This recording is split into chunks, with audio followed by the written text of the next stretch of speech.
ফুটফুটে শিশুদের হাড্ডিসার দেহ, মায়ের করুণ আর্তনাদ আর ক্ষণে ক্ষণে গর্জে ওঠা গুলির শব্দ। সামাজিক যোগাযোগ মাধ্যমের কল্যাণে গাজায় চলমান বর্বরতার চিত্র আর আড়াল নেই বিশ্ববাসীর কাছে। নিষ্ঠুরতার এই করুণ চিত্র দেখে ফিলিস্তিনিদের পাশে এসে দাঁড়াচ্ছে ফ্রান্স, ব্রিটেন ও কানাডার মতো শক্তিশালী পশ্চিমা দেশগুলোও। যুদ্ধবন্ধে চাপ দিচ্ছে ইসরায়েলের ওপর। এমনকি যুদ্ধ বিধ্বস্ত অঞ্চলটির খাদ্য পরিস্থিতি নিয়ে প্রধানমন্ত্রী নেতানিয়াহুর উপর বিরক্ত খোদ মার্কিন প্রেসিডেন্ট ডোনাল্ড ট্রাম্প।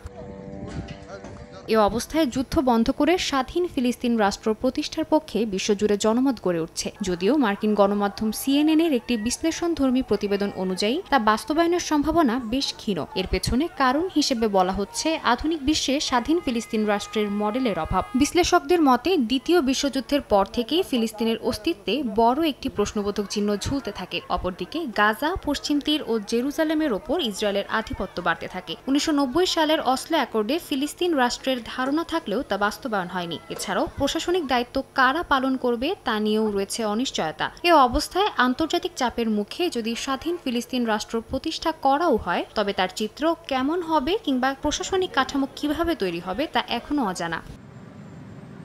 এ সকল জটিলতা ছাড়াও গাজা বিষয়ে নেতানিয়াহুর একগুঁয়ে মনোভাবকেও দায়ী করছে গণমাধ্যম। গাজায় যুদ্ধ চালিয়ে গেলে ফ্রান্স, ব্রিটেন, কানাডা কিংবা যে কোনো দেশ যে পদক্ষেপই নেক তাকে সম্মাননা চিহ্ন হিসেবে গ্রহণ করবেন বলেও জানান তিনি। এছাড়াও ফিলিস্তিনের স্বাধীনতা আদতে ইসরায়েলের ধ্বংসের সূচনা বলে মন্তব্য করেছেন নেতানিয়াহু। তার সংসদ সদস্যদের মধ্যে কেউ কেউ গাজাকে পুরোপুরি ইসরায়েলের অংশ করে নিতে আগ্রহ দেখিয়েছেন। এমনকি গাজাবাসীকে অনাহারে রাখার বিষয়ে দৃঢ় প্রতিজ্ঞ হতে দেখা যায় তাদের। গণমাধ্যম বলছে নেতানিয়াহু কোনোভাবে নমনীয় হলে জোট থেকে বের হয়ে যাবেন বলে হুঁশিয়ারি দিয়েছেন এই নেতারা।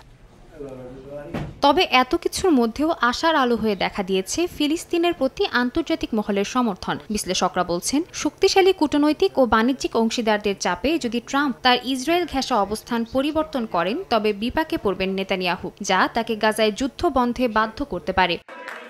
সাদিয়া তাসনিম, সময় সংবাদ।